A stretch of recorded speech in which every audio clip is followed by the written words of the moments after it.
Hello, Rama Rama Puput. Hope all are in good health, feeling great, wonderful, having a happy and peaceful life. Now let's continue with the next part.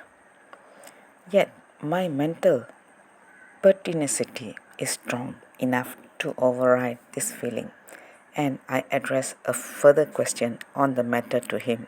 He turns a stolid face towards the window, gazes out at the expanse of hilly landscape beyond, and vouchsafes no answer. I take the hint and drop the subject. Will the Maharishi express an opinion about the future of the world? For we are living in critical times. Why should you trouble yourself about the future? Demands the sage. You do not even properly know about the present. Take care of the present. The future will then take care of itself. Another rebuff. But I do not yield so easily on this occasion, for I come from a world where the tragedies of life press far more heavily on people than they do in this peaceful jungle retreat.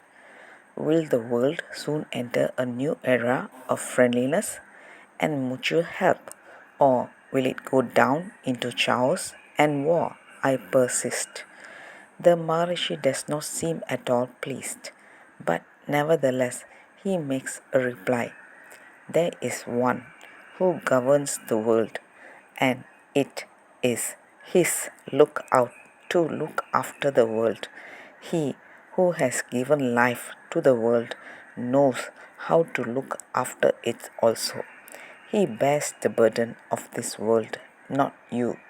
Yet, if one looks around with unprejudiced eyes, it is difficult to see where this benevolent regard comes in. I object.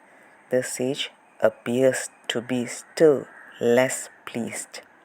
Yet his answer comes. As you are, so is the world. Without understanding yourself, what is the use of trying to understand the world?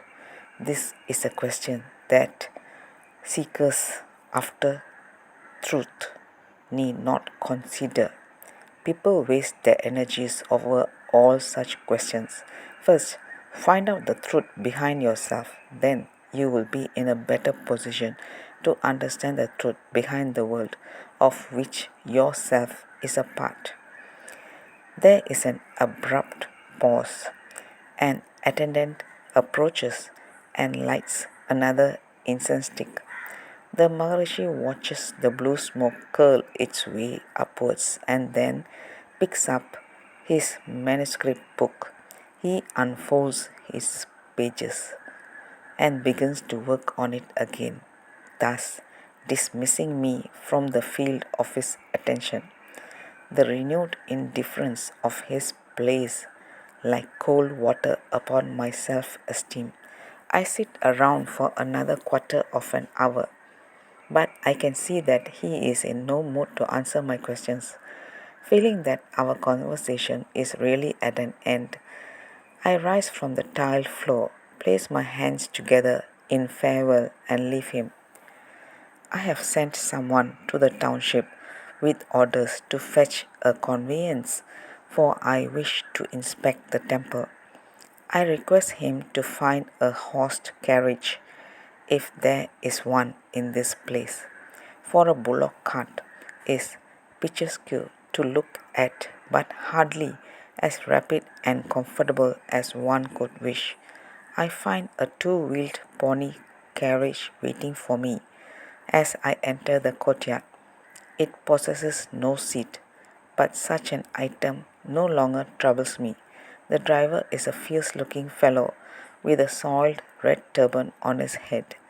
His only other garment is a long piece of unbleached cloth made into a waistband with one end passing between his thighs and then tucking into his waist.